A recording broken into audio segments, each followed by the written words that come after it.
El deseado de todas las gentes, capítulo 73. No se angustien. Mirando a sus discípulos con amor divino y con la más tierna simpatía, Cristo dijo: Ahora es glorificado el Hijo del Hombre, y Dios es glorificado en él. Judas había abandonado el aposento alto y Cristo estaba solo con los 11. Iba a hablar de su inminente separación de ellos. Pero antes de hacerlo, señaló al gran objetivo de su misión. Eso que estaba siempre delante de sí. Era su gozo, que toda su humillación y sufrimiento glorificara el nombre del Padre. Hacia eso dirigió primero los pensamientos de los discípulos. Luego, dirigiéndose a ellos con el término cariñoso de hijitos, dijo: Aún estaré con vosotros un poco. Me buscaréis, pero como dije a los judíos, así os digo ahora a vosotros. A donde voy, vosotros no podéis ir. Los discípulos no podían regocijarse cuando oyeron esto. El temor se apoderó de ellos. Se acercaron aún más al Salvador, su Maestro y Señor, su amado instructor y amigo. Les era más querido que la vida. A él habían pedido ayuda en todas sus dificultades, consuelo en sus tristezas y frustraciones. Ahora estaba por abandonarlos a ellos, un grupo solitario y dependiente. Oscuros eran los presentimientos que les llenaban el corazón. Pero las palabras del Salvador estaban llenas de esperanza. Él sabía que iban a ser asaltados por el enemigo y que la astucia de Satanás tiene más éxito contra los que están deprimidos por las dificultades. Por tanto, quiso desviar su atención de las cosas que se ven a las que no se ven. Desvió sus pensamientos del exilio terrenal hacia el hogar celestial. Dijo: No se turbe vuestro corazón. ¿Creéis en Dios? Creed también en mí. En la casa de mi Padre muchas moradas hay. Si así no fuera, yo os lo hubiera dicho. Voy pues a preparar lugar para vosotros. Y si me fuere y os preparare lugar, vendré otra vez. Y os tomaré a mí mismo, para que donde yo estoy, vosotros también estéis. Y sabéis a dónde voy, y sabéis el camino. Por causa de ustedes vine al mundo. Estoy trabajando en favor de ustedes. Cuando me vaya, seguiré trabajando intensamente por ustedes. Vine al mundo a revelarme a ustedes para que pudieran creer. Voy al Padre para cooperar con Él en favor de ustedes. El objetivo de la partida de Cristo era lo opuesto de lo que temían los discípulos. No significaba una separación final. Se iba para prepararles un lugar, con el fin de poder regresar y tomarlos consigo. Mientras les estuviese edificando mansiones, ellos debían edificar un carácter conforme a la semejanza divina.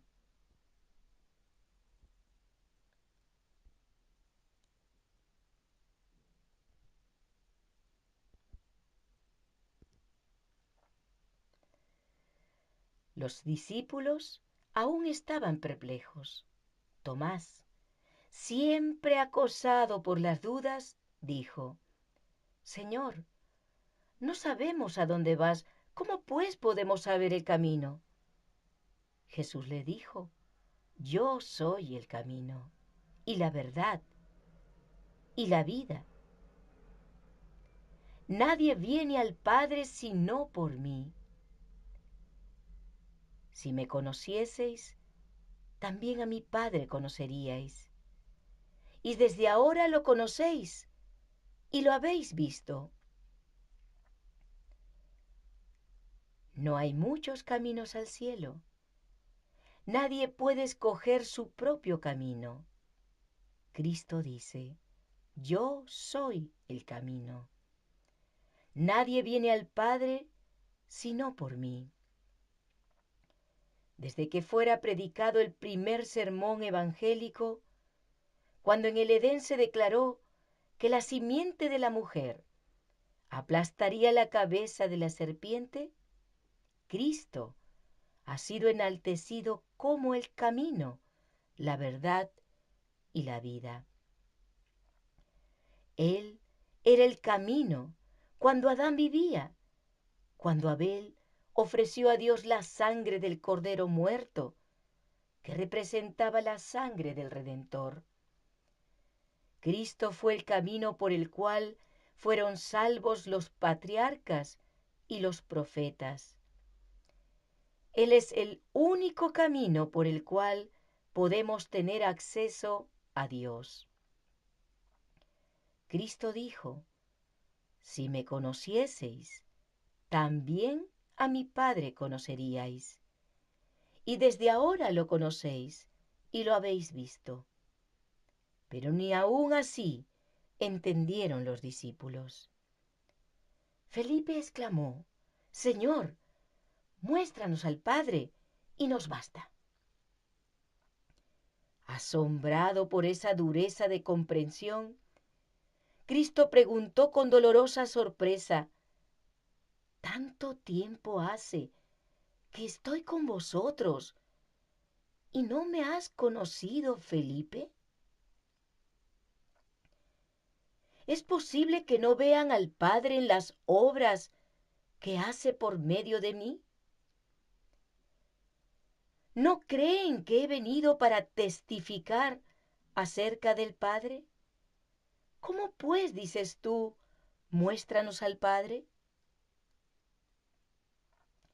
El que me ha visto a mí, ha visto al Padre.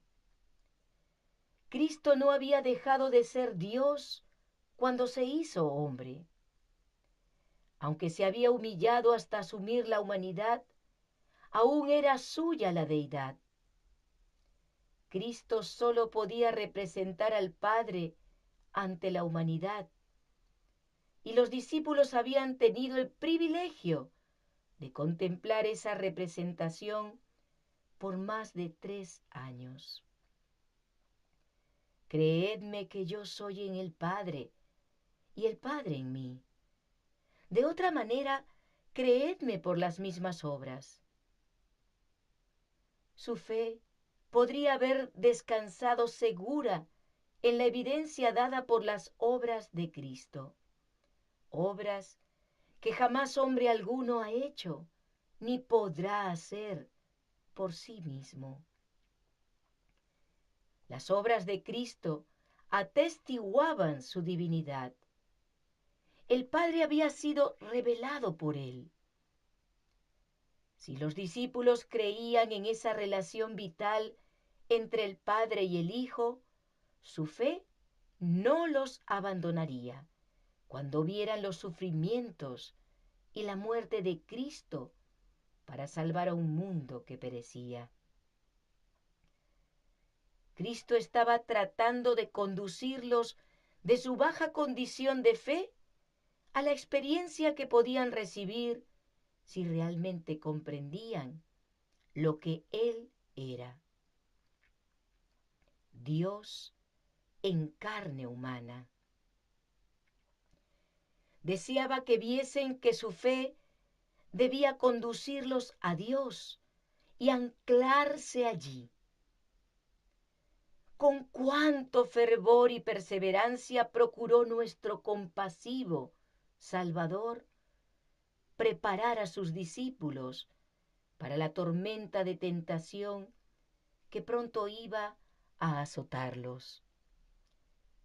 Él quería que estuviesen ocultos con Él en Dios. Mientras Cristo pronunciaba esas palabras, la gloria de Dios resplandecía en su semblante y todos los presentes sintieron un sagrado temor al escuchar sus palabras con arrobada atención. Sus corazones fueron más decididamente atraídos hacia Él. Y mientras eran atraídos a Cristo con mayor amor, también eran atraídos los unos hacia los otros. Sentían que el cielo estaba muy cerca y que las palabras que escuchaban eran un mensaje enviado a ellos por su Padre Celestial. Cristo continuó: de cierto os digo, el que en mí cree, las obras que yo hago, Él las hará también. El Salvador anhelaba profundamente que sus discípulos entendiesen con qué propósito su divinidad se había unido a la humanidad. Vino al mundo para revelar la gloria de Dios, para que el hombre pudiese ser elevado por medio de su poder restaurador. Dios se manifestó en él con el fin de él que pudiese manifestarse en hechos. Dios se manifestó en él con el fin de que él pudiese manifestarse en ellos. Jesús no reveló cualidades ni ejerció facultades que los hombres no puedan tener a través de la fe.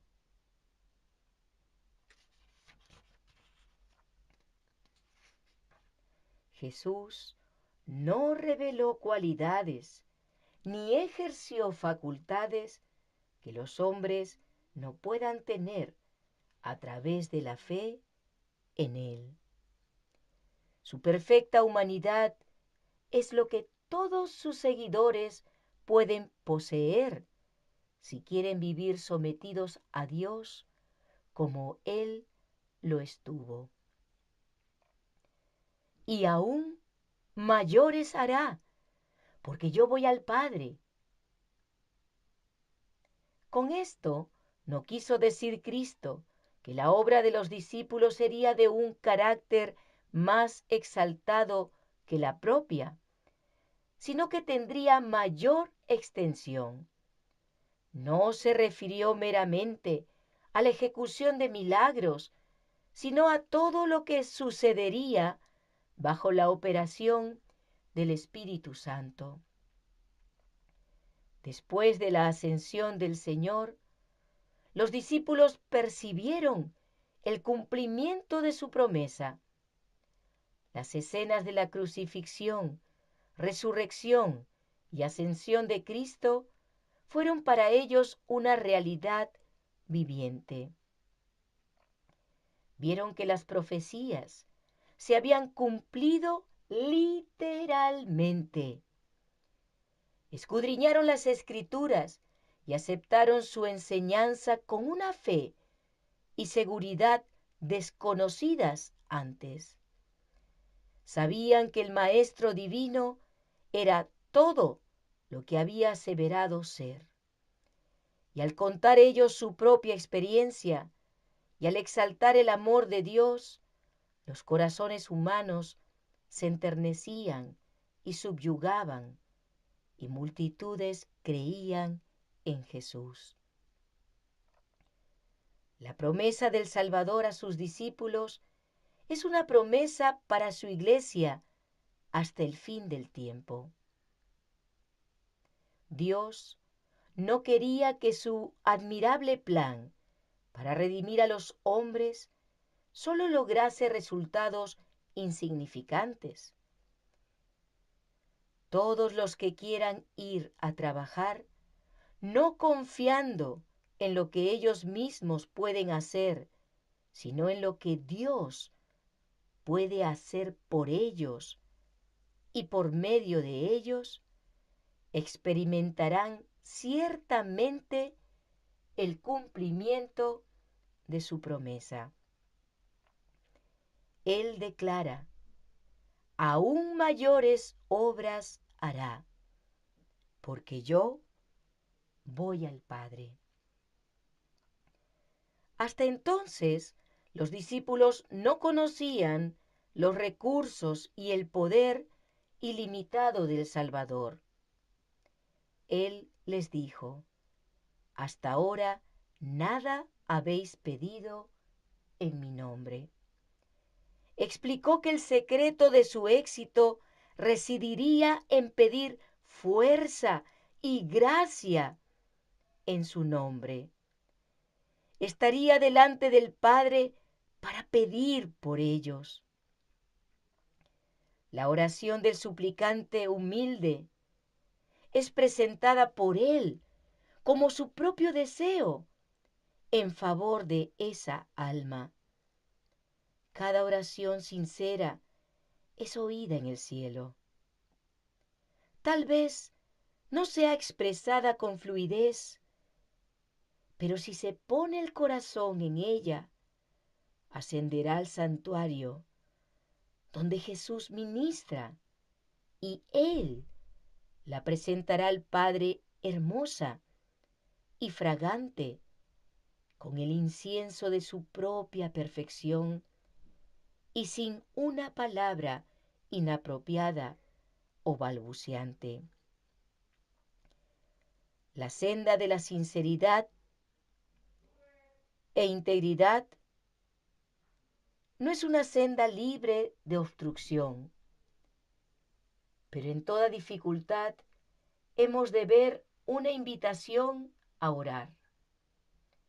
Ningún ser viviente tiene algún poder que no haya recibido de Dios. Y la fuente de donde proviene está abierta para el ser humano más débil.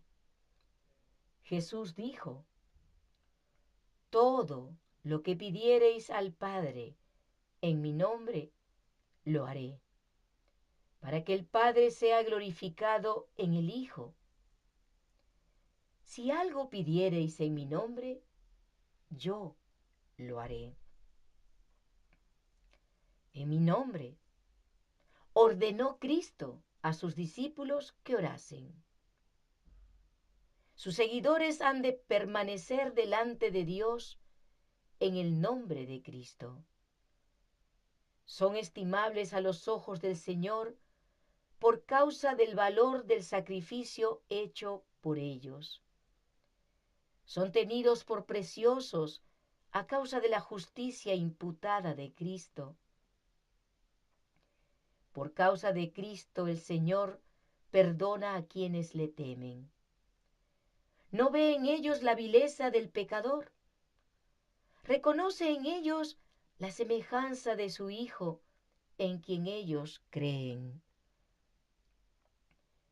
El Señor se chasquea cuando su pueblo se tiene en muy baja estima.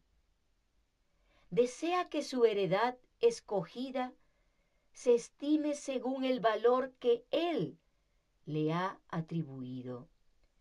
Dios los quiere. De lo contrario, no hubiera enviado a su Hijo a una empresa tan costosa para redimirlos. Los necesita, y le agrada cuando le dirigen las más elevadas demandas con el fin de glorificar su nombre. Pueden esperar grandes cosas si tienen fe en sus promesas. Pero orar en nombre de Cristo significa mucho. Significa que hemos de aceptar su carácter, manifestar su espíritu y realizar sus obras. La promesa del Salvador se nos da bajo cierta condición. Dice: si me amáis, guardad mis mandamientos. Él salva a los hombres no en el pecado, sino del pecado. Y los que le aman mostrarán su amor por medio de la obediencia. Toda verdadera obediencia proviene del corazón. La de Cristo procedía del corazón. Y si nosotros consentimos, se identificará de tal manera con nuestros pensamientos y fines, amoldará de tal manera nuestro corazón y mente, en conformidad con su voluntad, que cuando le obedezcamos, estaremos tan solo ejecutando nuestros propios impulsos. La voluntad refinada y santificada hallará su más alto deleite en servirle. Cuando conozcamos a Dios, como es nuestro privilegio conocerlo, nuestra vida será una vida de continua obediencia. Si apreciamos el carácter de Cristo y tenemos comunión con Dios, el pecado llegará a sernos odioso. Así como Cristo vivió la ley en la humanidad, así podemos vivirla nosotros, si tan solo nos asimos del fuerte para obtener fortaleza. Pero no hemos de colocar la responsabilidad de nuestro deber en otros y esperar que ellos nos digan lo que debemos hacer. No podemos depender de la humanidad para obtener consejos. El Señor nos enseñará nuestro deber tan voluntariamente como enseñaría a cualquier otra persona. Si acudimos a Él con fe, nos dirá sus misterios a nosotros personalmente. A menudo, nuestro corazón arderá en nosotros cuando Él se ponga en comunión con nosotros, como lo hizo con Enoc. Los que decidan no hacer en ningún ramo algo que desagrade a Dios, sabrán luego de presentarle su caso exactamente qué conducta seguir.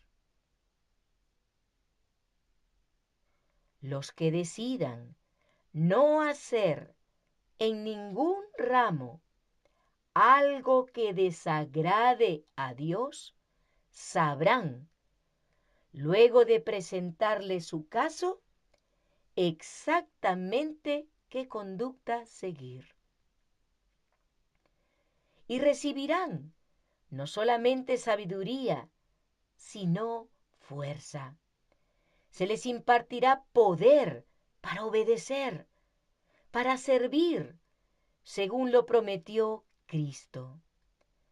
Todo cuanto se dio a Cristo, todas las cosas destinadas a suplir la necesidad de los hombres caídos, se le dio como a la cabeza y representante de la humanidad. todo cuanto se dio a Cristo, todas las cosas destinadas a suplir la necesidad de los hombres caídos, se le dio como a la cabeza y representante de la humanidad. Y cualquier cosa que pidiéremos, la recibiremos de Él, porque guardamos sus mandamientos y hacemos las cosas que son agradables delante de Él. Antes de ofrecerse como víctima para el sacrificio, Cristo buscó el don más esencial y completo que pudiese otorgar a sus seguidores. Un don que pusiese a su alcance los ilimitados recursos de la gracia. Dijo: yo rogaré al Padre y os dará otro consolador, para que esté con vosotros para siempre. El Espíritu de verdad, al cual el mundo no puede recibir, porque no lo ve, ni lo conoce, pero vosotros lo conocéis, porque mora con vosotros y estará en vosotros. No os dejaré huérfanos, vendré a vosotros. Antes de esto, el Espíritu había estado en el mundo. Desde el mismo comienzo de la obra de redención, había estado moviéndose en los corazones de los hombres. Pero mientras Cristo estaba en la tierra, los discípulos no habían deseado otro ayudador. No sería hasta verse privados de la presencia de Jesús que sentirían su necesidad del Espíritu, y entonces vendría. El Espíritu Santo es el representante de Cristo, pero despojado de la personalidad humana e independiente de ella. Estorbado por la humanidad, Cristo no podía estar personalmente en todo lugar. Por tanto, convenía a sus discípulos que fuese al Padre y enviase el Espíritu como su sucesor en la tierra. Entonces, nadie podría tener ventaja alguna por causa de su situación o contacto personal con Cristo. Por medio del Espíritu, el Salvador sería accesible a todos. En este sentido, estaría más cerca de ellos que si no hubiese ascendido a lo alto. El que me ama será amado por mi Padre, y yo le amaré y me manifestaré a él. Jesús leía el futuro de sus discípulos. Veía uno llevado al cadalso, otro a la cruz, otro al destierro entre las solitarias rocas del mar, otros a la persecución y la muerte. Los animó con la promesa de que en toda prueba estaría con ellos. Esta promesa no ha perdido nada de su fuerza. El Señor sabe todo lo relativo a sus fieles siervos suyos, que por su causa están en la cárcel o desterrados en islas solitarias. Él los consuela con su propia presencia. Cuando por causa de la verdad el creyente está frente a tribunales inicuos, Cristo está a su lado.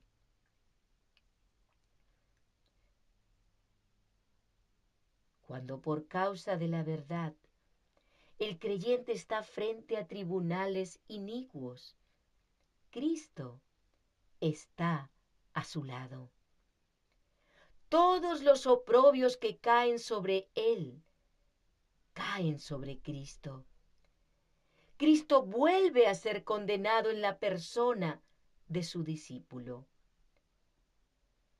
Cuando uno está encerrado entre las paredes de la cárcel, Cristo cautiva el corazón con su amor. Cuando uno sufre la muerte por causa suya, Cristo dice: yo soy el que vivo y estuve muerto, mas he aquí que vivo por siglos de siglos. Y tengo las llaves de la muerte y del Hades. La vida sacrificada por mí es preservada para la gloria eterna.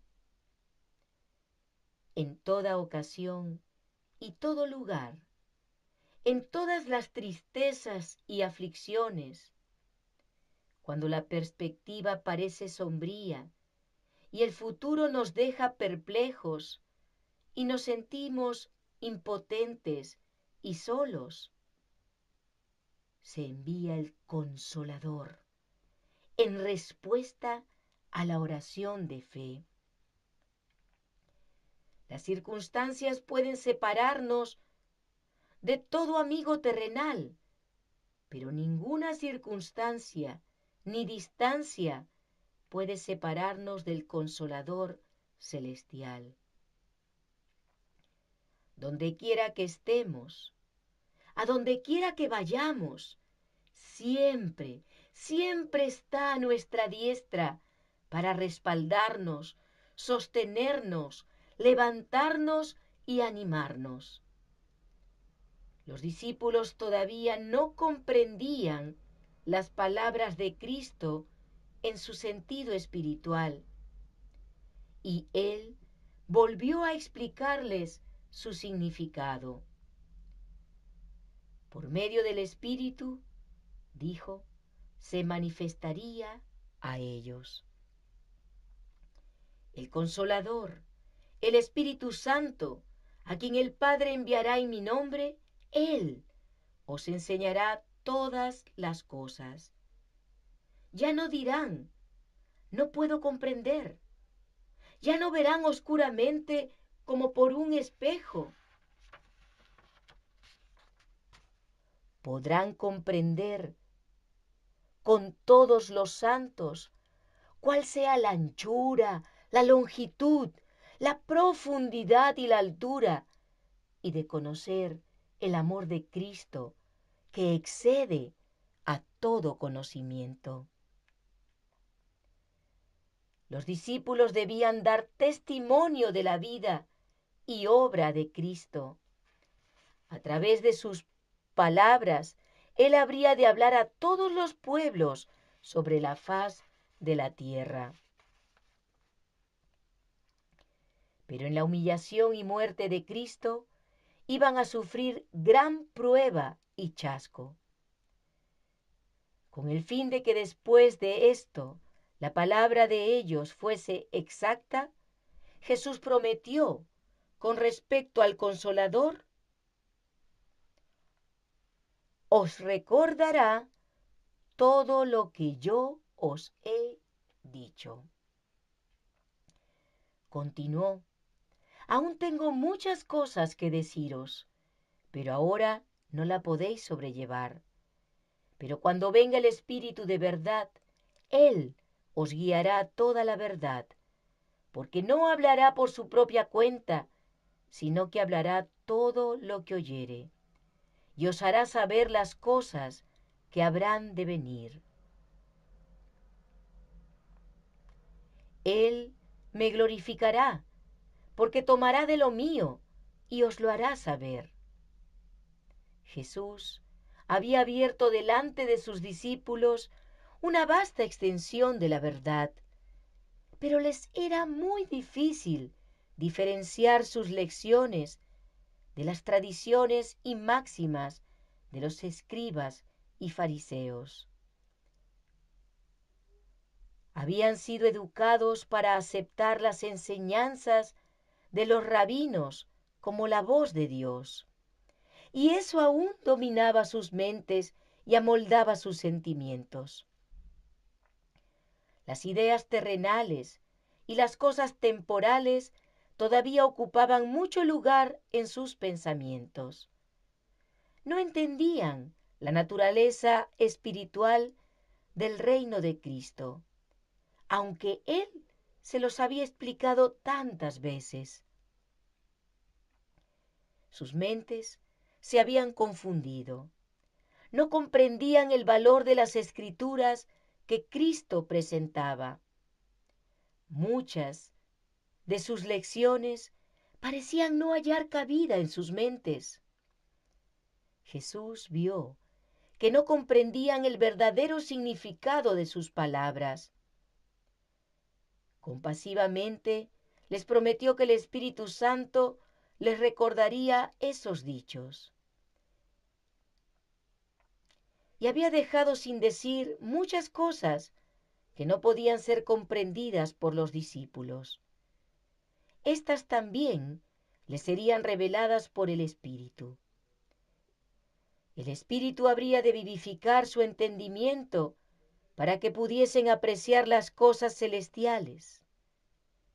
Jesús dijo: cuando venga el Espíritu de verdad, Él os guiará a toda la verdad. El Consolador es llamado el Espíritu de verdad. Su obra consiste en definir y mantener la verdad. Primero mora en el corazón como el Espíritu de verdad, y así llega a ser el Consolador. Hay consuelo y paz en la verdad, pero no puede hallarse verdadera paz ni consuelo en la mentira. Por medio de falsas teorías y tradiciones, es como Satanás obtiene su poder sobre la mente, induciendo a los hombres a adoptar normas falsas, deforma el carácter. El Espíritu Santo habla a la mente y graba la verdad en el corazón a través de las Escrituras. Así expone el error y lo expulsa del alma. Es por medio del Espíritu de verdad, obrando a través de la palabra de Dios, como Cristo subyuga a sí mismo a su pueblo escogido. Al describir a sus discípulos la obra interior del Espíritu Santo, Jesús trató de inspirarlos con el gozo y la esperanza que alentaba su propio corazón. Se regocijaba por causa de la ayuda abundante que había provisto para su iglesia. El Espíritu Santo era el más elevado de todos los dones que podía solicitar de su Padre para la exaltación de su pueblo. El Espíritu iba a ser dado como un agente regenerador, y sin esto el sacrificio de Cristo habría sido inútil. El poder del mal se había estado fortaleciendo durante siglos, y la sumisión de los hombres a ese cautiverio satánico era asombrosa. El pecado podía ser resistido y vencido únicamente por medio de la poderosa intervención de la tercera persona de la deidad, quien iba a venir no con energía modificada, sino en la plenitud del poder divino. El Espíritu es el que hace eficaz lo que ha sido realizado por el Redentor del mundo. Por medio del Espíritu es purificado el corazón. El creyente llega a ser participante de la naturaleza divina a través del Espíritu. Cristo ha dado su Espíritu como poder divino para vencer todas las tendencias hacia el mal heredadas y cultivadas, y para imprimir su propio carácter en su iglesia. Acerca del Espíritu, Jesús dijo: Él me glorificará. El Salvador vino para glorificar al Padre por medio de la demostración de su amor. Así el Espíritu iba a glorificar a Cristo por medio de la revelación de su gracia al mundo. La misma imagen de Dios debe reproducirse en la humanidad. El honor de Dios, el honor de Cristo, está comprometido en la perfección del carácter de su pueblo. Cuando Él, el Espíritu de verdad, venga, convencerá al mundo de pecado, de justicia y de juicio. La predicación de la palabra sería inútil sin la continua presencia y ayuda del Espíritu Santo. Este es el único maestro eficaz de la verdad divina. Únicamente cuando la verdad vaya al corazón, acompañada por el Espíritu, vivificará la conciencia o transformará la vida. Alguien podría ser capaz de presentar la letra de la palabra de Dios. Podría estar familiarizado con todos sus mandamientos y promesas, pero a menos que el Espíritu Santo grabe la verdad, ninguna alma caerá sobre la roca y será quebrantada. Ningún grado de educación ni ventaja alguna, por grande que sea, puede hacer de alguien un canal de luz sin la cooperación del Espíritu de Dios. La siembra de la semilla del Evangelio no tendrá éxito a menos que esa semilla sea vivificada por el rocío del cielo. Antes que un solo libro del Nuevo Testamento fuese escrito, antes que se hubiese predicado un sermón evangélico después de la ascensión de Cristo, el Espíritu Santo descendió sobre los apóstoles que oraban.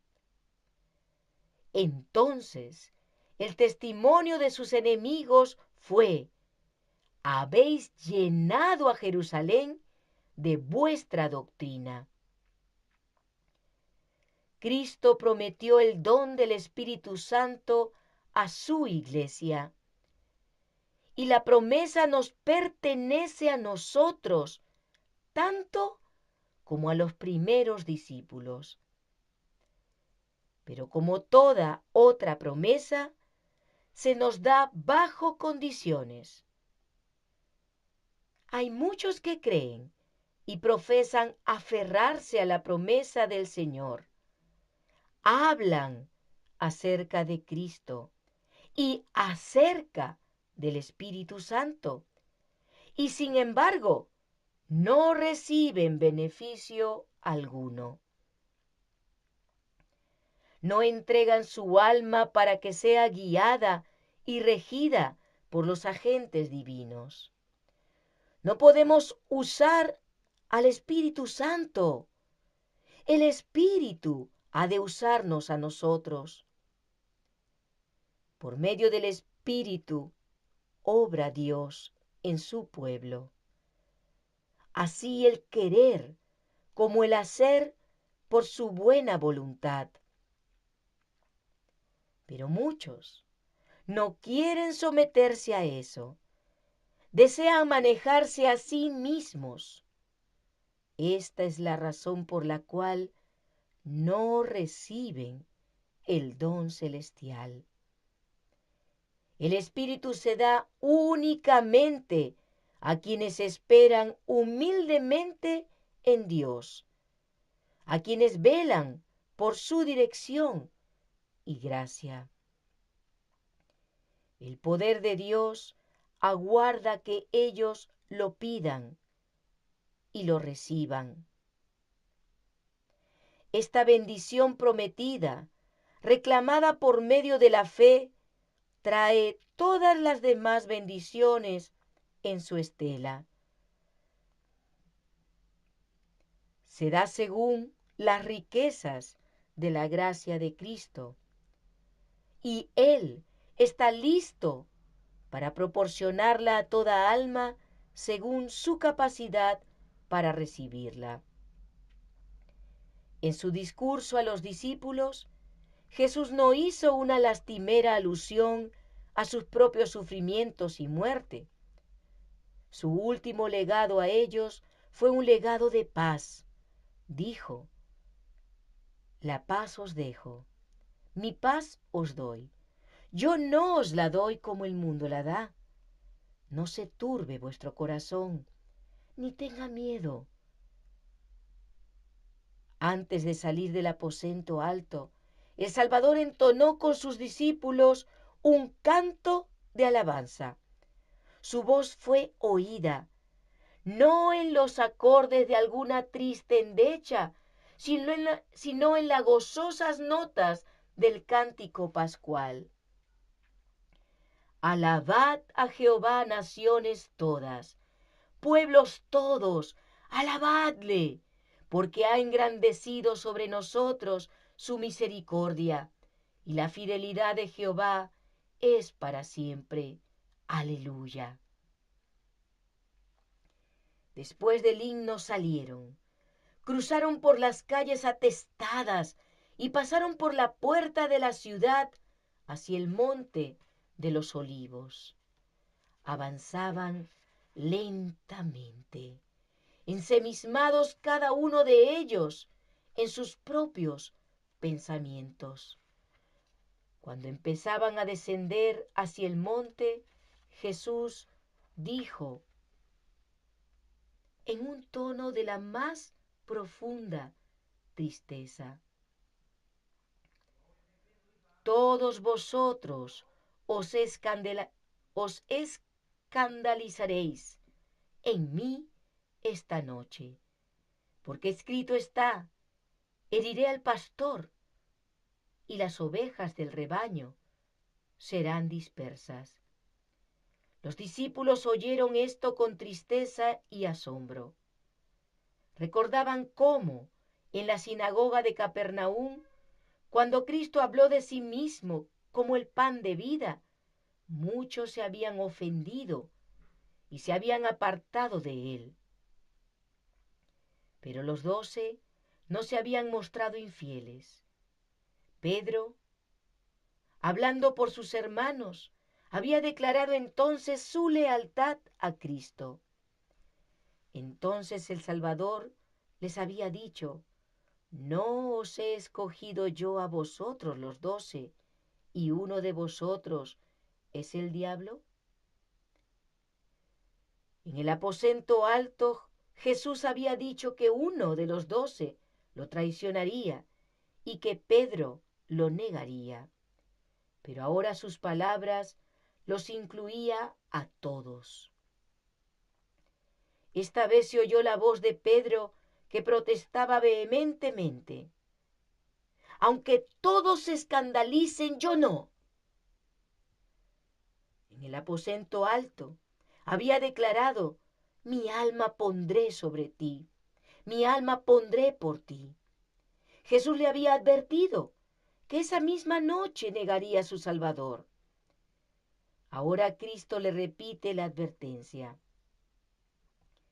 de cierto te digo que tú, hoy, en esta noche, antes que el gallo haya cantado 2 veces, me negarás 3 veces.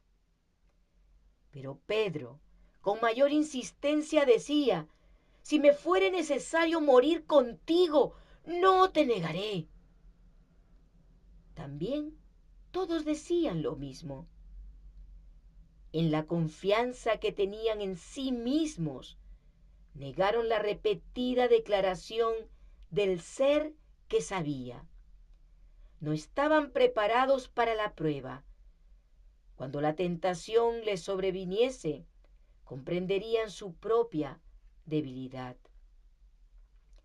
Cuando Pedro dijo que seguiría a su Señor hasta la cárcel y hasta la muerte, cada palabra era sincera, pero no se conocía a sí mismo.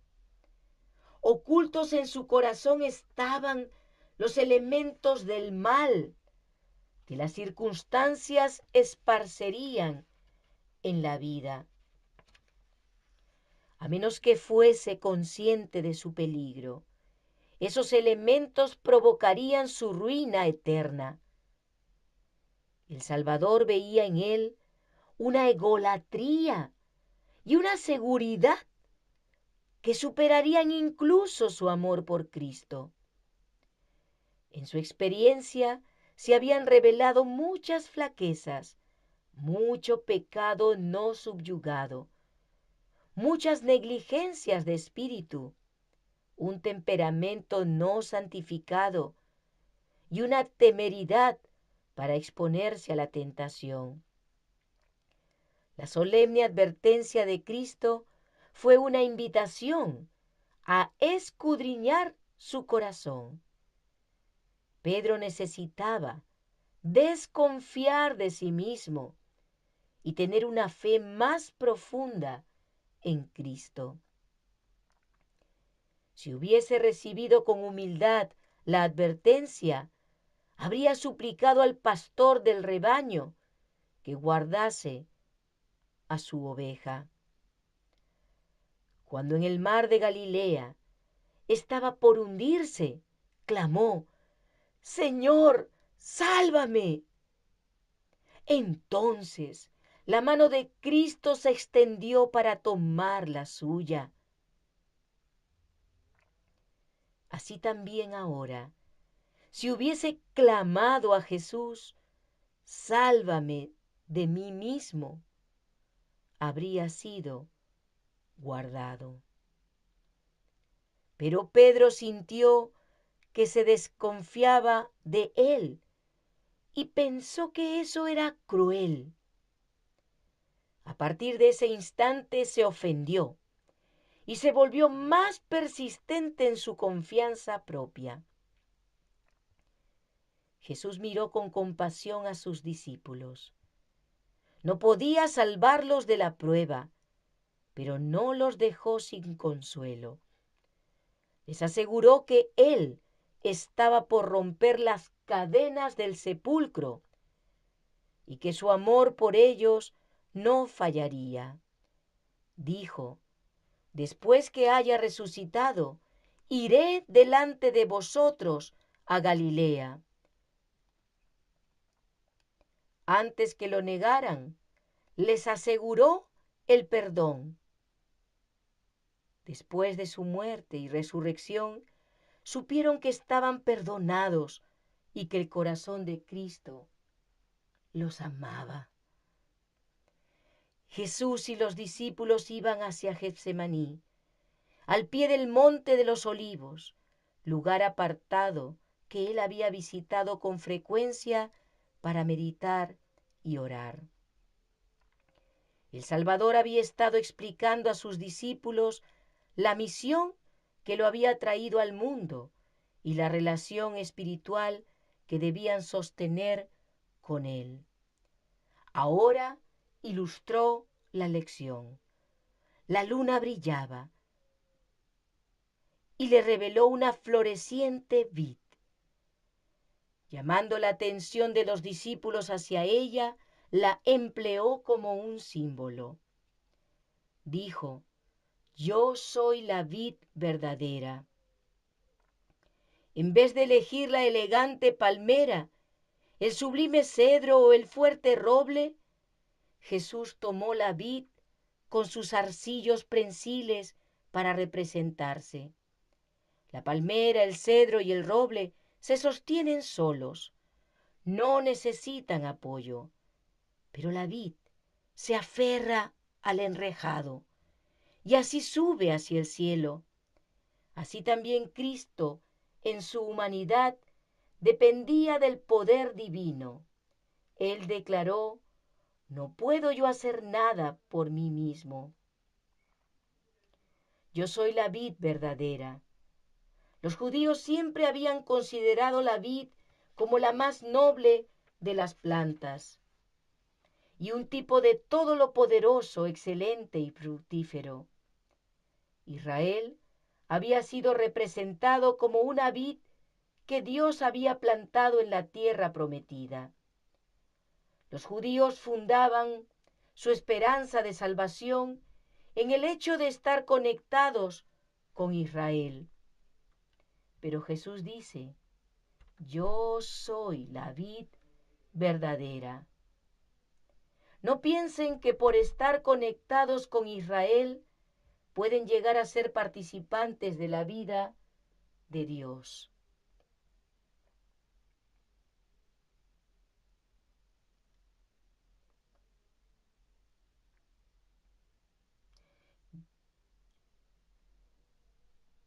No piensen que por estar conectados con Israel pueden llegar a ser participantes de la vida de Dios y herederos de su promesa. Solo a través de mí se recibe vida espiritual. Yo soy la vid verdadera y mi Padre es el labrador. Nuestro Padre Celestial había plantado su buena vid en las colinas de Palestina y él mismo era el labrador. Muchos eran atraídos por la belleza de David y proclamaban su origen celestial, pero para los dirigentes de Israel parecía como una raíz en tierra seca. Tomaron la planta y la maltrataron y pisotearon bajo sus profanos pies. Querían destruirla para siempre. Pero el viñador celestial nunca perdió de vista su planta. Después que los hombres pensaron que la habían matado, la tomó y la volvió a plantar al otro lado de la muralla. Ya no se vería el tronco, quedaría oculta de los rudos ataques de los hombres. Pero los sarmientos de la vid colgaban por encima de la muralla. Ellos representarían a la vid. A través de ellos todavía se podrían unir injertos a la vid. De ellos se ha ido obteniendo fruto. Ha habido una cosecha que los transeúntes han arrancado. Yo soy la vid, vosotros los pámpanos, dijo Cristo a sus discípulos. Aunque él estaba por ser arrebatado de entre ellos, su unión espiritual con él no habría de cambiar. Dijo: la conexión del sarmiento con la vid representa la relación que deben mantener conmigo. La púa es injertada en la vid viviente y fibra tras fibra, vena tras vena, va creciendo en el tronco. La vida de la vid llega a ser la vida del sarmiento. Así también, el alma muerta en delitos y pecados recibe vida a través de su conexión con Cristo.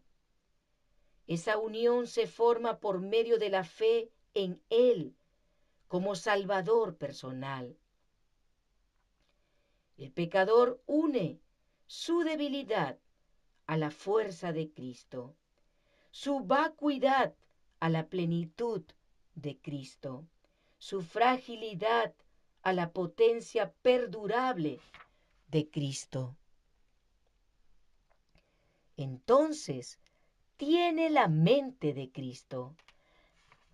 La humanidad de Cristo ha tocado nuestra humanidad y nuestra humanidad ha tocado la divinidad. Así, por medio de la intervención del Espíritu Santo, el hombre llega a ser participante de la naturaleza divina. Es acepto en el amado.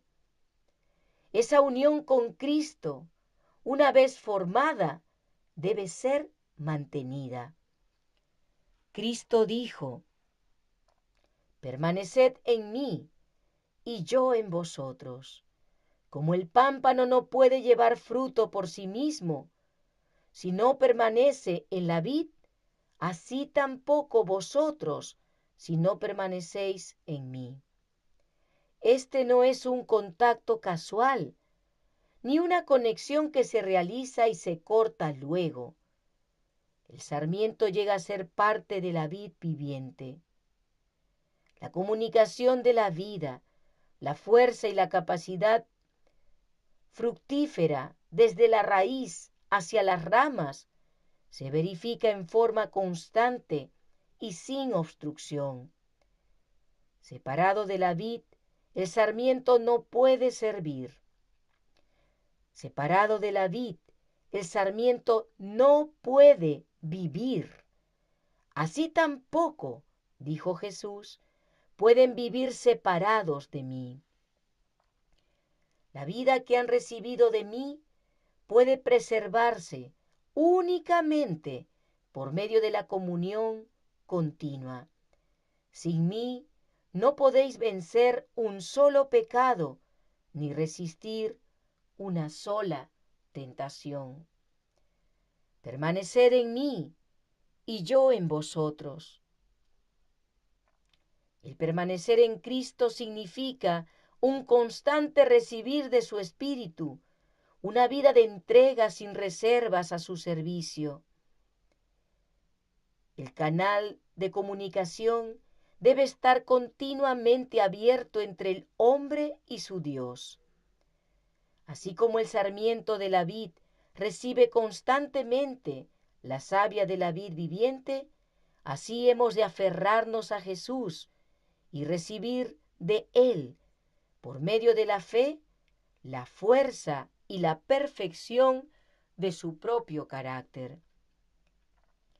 La raíz envía su nutrimiento a través del sarmiento a la ramificación más cercana, más lejana.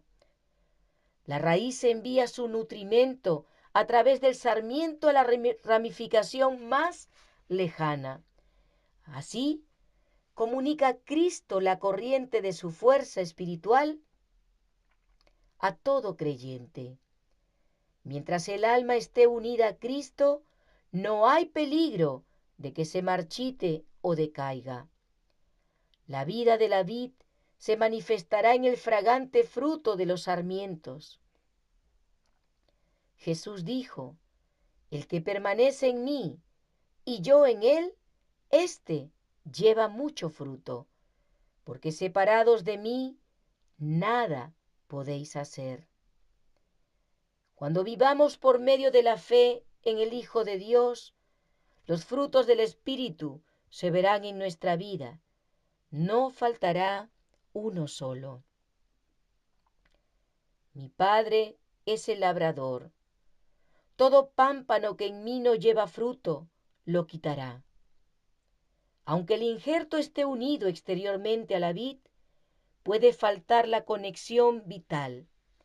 Entonces, no habrá crecimiento ni frutos, de modo que puede haber una conexión aparente con Cristo, sin una verdadera unión con Él por medio de la fe.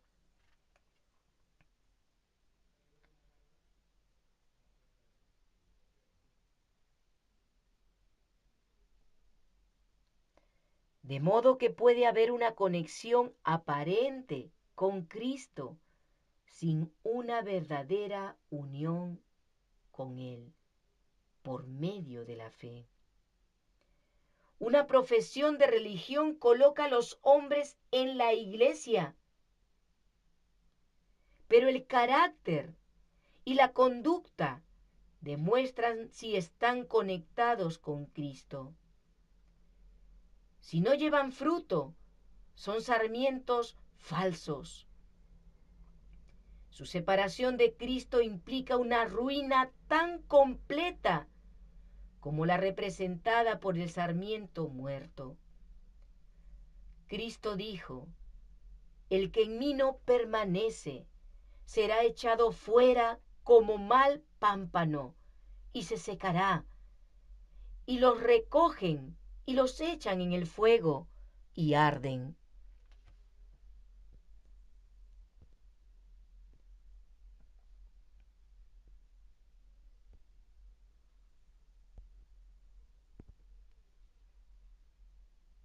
Todo pámpano que lleva fruto, lo limpiará, para que lleve más fruto.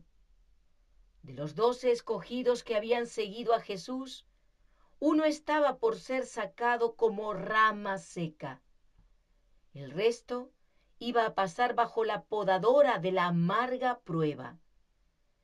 Con solemne ternura, Jesús explicó el propósito del labrador. La poda causará dolor, pero es el Padre quien aplica la podadora. Él no trabaja con mano despiadada o corazón indiferente. Hay ramas que se arrastran por el suelo. Tienen que ser separadas de los apoyos terrenales en los cuales se han enredado sus zarcillos. Han de dirigirse hacia el cielo y hallar su apoyo en Dios. El follaje excesivo que desvía de la fruta la corriente vital debe ser suprimido. El exceso de crecimiento debe ser cortado para dar lugar a los sanadores rayos del sol de justicia. El labrador poda lo que perjudica el crecimiento, con el fin de que el fruto pueda ser más rico y abundante.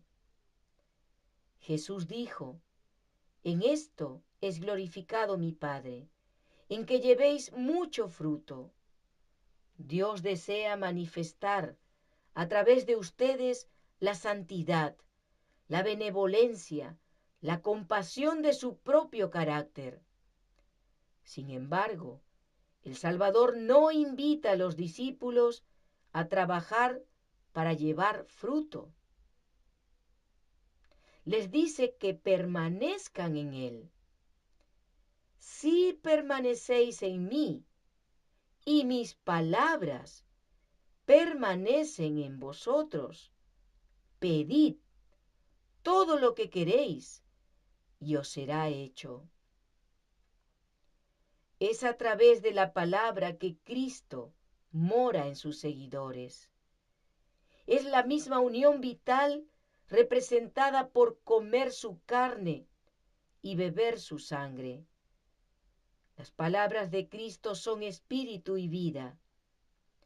Al recibirlas, reciben la vida de la vid. Viven de toda palabra que sale de la boca de Dios.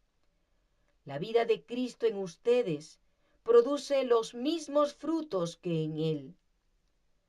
Viviendo en Cristo, adhiriéndose a Cristo, sostenidos por Cristo, recibiendo nutrimento de Cristo, llevan fruto según la semejanza de Cristo. En esta última reunión con sus discípulos, el gran deseo que Cristo expresó por ellos era que se amasen unos a otros como Él los había amado. En varias ocasiones habló de eso. Repetidas veces dijo: este es mi mandamiento, que os améis unos a otros. Su primer mandato, cuando estuvo a solas con ellos en el aposento alto, fue: un mandamiento nuevo os doy, que os améis unos a otros como yo os he amado, que también os améis unos a otros. Para los discípulos, ese mandamiento era nuevo, porque no se habían amado unos a otros como Cristo los había amado. Él veía que nuevas ideas e impulsos debían gobernarlos, que debían practicar nuevos principios. Por causa de su vida y su muerte, iban a recibir un nuevo concepto del amor. El mandato de amarse unos a otros tenía nuevo significado a la luz de su abnegación. Toda la obra de la gracia es un continuo servicio de amor, de esfuerzo desinteresado y abnegado. Durante toda hora de la estada de Cristo en la tierra, el amor de Dios fluía de él en raudales incontenibles. Todos los que sean imbuidos de su espíritu amarán como él amó. El mismo principio que movilizó a Cristo los movilizará en todo su trato mutuo. Este amor es la evidencia de su discipulado. Jesús dijo: en esto conocerán todos que sois mis discípulos, si tuviereis amor los unos con los otros. Cuando los hombres no están vinculados por la fuerza o los intereses propios, sino por el amor, manifiestan la obra de una influencia que está por encima de toda influencia humana. La existencia de esta unidad constituye una evidencia de que la imagen de Dios se está restaurando en la humanidad, de que ha sido implantado un nuevo principio de vida. Muestra que hay poder en la naturaleza divina para resistir a los agentes sobrenaturales del mal, y que la gracia de Dios subyuga el egoísmo inherente al corazón natural. Este amor, manifestado en la Iglesia, seguramente despertará la ira de Satanás. Cristo no trazó a sus discípulos una senda fácil. Dijo: si el mundo os aborrece, sabed que a mí me ha aborrecido antes que a vosotros. Si fuerais del mundo, el mundo amaría lo suyo, pero porque no sois del mundo, antes yo os elegí del mundo, por eso el mundo os aborrece. Acordaos de la palabra que yo os he dicho: el siervo no es mayor que su señor. Si a mí me han perseguido, también a vosotros os perseguirán. Si han guardado mi palabra, también guardarán la vuestra. Mas todo esto os harán por causa de mi nombre, porque no conocen al que me ha enviado. El Evangelio ha de ser proclamado mediante una guerra agresiva, en medio de oposiciones, peligros, pérdidas y sufrimientos. Pero los que hacen esta obra están tan solo siguiendo los pasos de su Maestro. Como Redentor del mundo, Cristo era confrontado constantemente con un aparente fracaso. Él, el mensajero de misericordia en nuestro mundo, parecía realizar solo una pequeña parte de la obra elevadora y salvadora que anhelaba hacer. Las influencias satánicas estaban obrando constantemente para oponerse a su avance, pero no quiso desanimarse.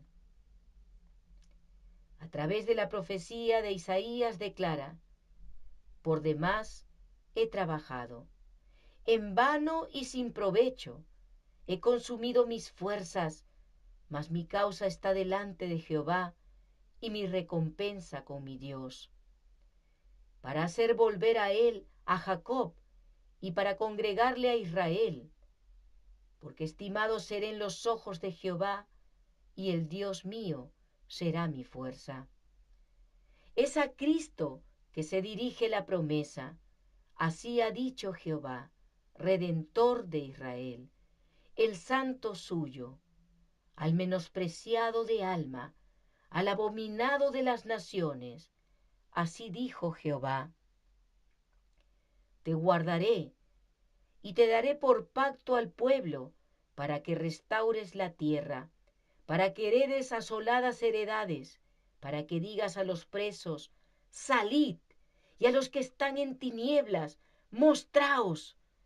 No tendrán hambre ni sed, ni el calor ni el sol los afligirá, porque el que tiene de ellos misericordia los guiará y los conducirá a manantiales de aguas. Jesús confió en esta palabra y no dio a Satanás ventaja alguna. Cuando iba a dar los últimos pasos en su humillación, cuando estaba por rodear su alma la tristeza más profunda, dijo a sus discípulos: viene el príncipe de este mundo, y él nada tiene en mí. El príncipe de este mundo ha sido ya juzgado. Ahora será echado fuera. Con ojo profético, Cristo vio las escenas que iban a desarrollarse en su último gran conflicto. Sabía que cuando exclamase: consumado es, todo el cielo triunfaría. Su oído percibió la lejana música y los gritos de victoria en los atrios celestiales. Él sabía que entonces resonaría el tañido de muerte del imperio de Satanás y que el nombre de Cristo sería pregonado de un mundo a otro por todo el universo. Cristo se regocijó de que podía hacer más en favor de sus seguidores de lo que ellos podían pedir o pensar. Habló con seguridad, sabiendo que se había promulgado un decreto todopoderoso antes que el mundo fuese creado. Sabía que la verdad, armada con la omnipotencia del Espíritu Santo, vencería en la contienda contra el mal, y que el estandarte manchado de sangre ondearía triunfalmente sobre sus seguidores. Sabía que la vida de los discípulos que confiasen en él sería como la suya, una serie de victorias ininterrumpidas, no vistas como tales aquí, pero reconocidas así en el gran más allá.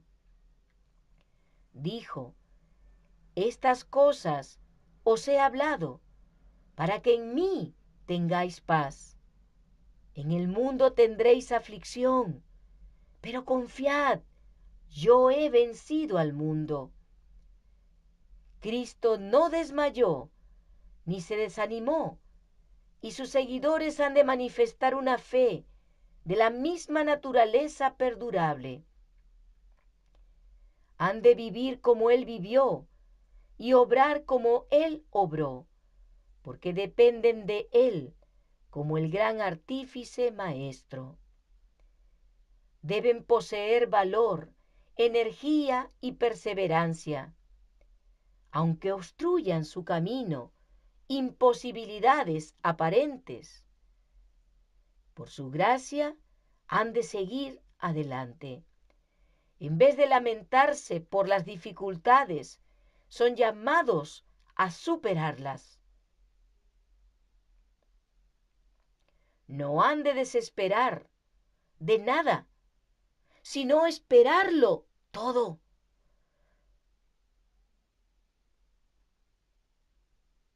Con la áurea cadena de su amor incomparable, Cristo los ha vinculado al trono de Dios. Quiere que sea suya la más alta influencia en el universo, la que emana de la fuente de todo poder. Han de tener poder para resistir el mal, un poder que ni la tierra, ni la muerte, y ni el infierno pueden dominar.